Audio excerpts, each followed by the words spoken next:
Transactions को लेकर नए कंसल्टेशन पेपर जारी किया है। क्या है पूरी खबर, बता रहे हैं अंकुर मिश्रा।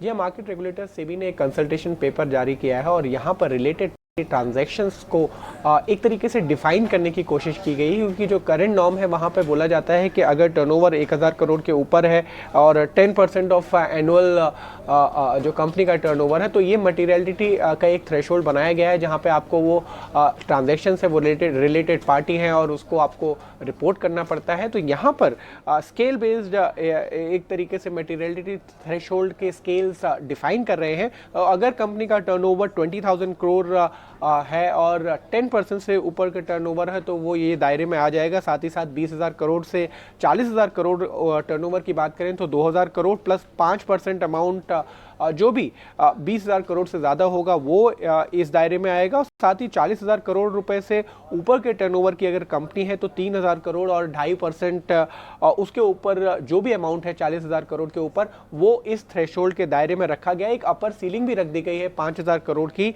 जहां पर उसको रियलिटी अगर डिफाइन करनी हो तो ये दायरा यहाँ पे खींचा गया है। जो कंसल्टेशन पेपर है वो सेबी ने जारी किया है। यहाँ पे कमेंट्स 25 अगस्त तक दिए जा सकते हैं, लेकिन सबसे ज़रूरी बात यहाँ पे ये है जो करंट नियम है जहाँ पर एक तरीके से एक ही दायरा है डिफाइन करने का रिलेटेड पार्टी ट्रांजैक्शंस, अब ये स्केल बेस्ड बनाकर जितना भी मटेरियलिटी हो उसको डिफाइन करना है और साथ ही साथ रिलेटेड पार्टी ट्रांजैक्शंस का जो दायरा है वो यहाँ पे तय करने की कोशिश की गई है। धन्यवाद अंकुर।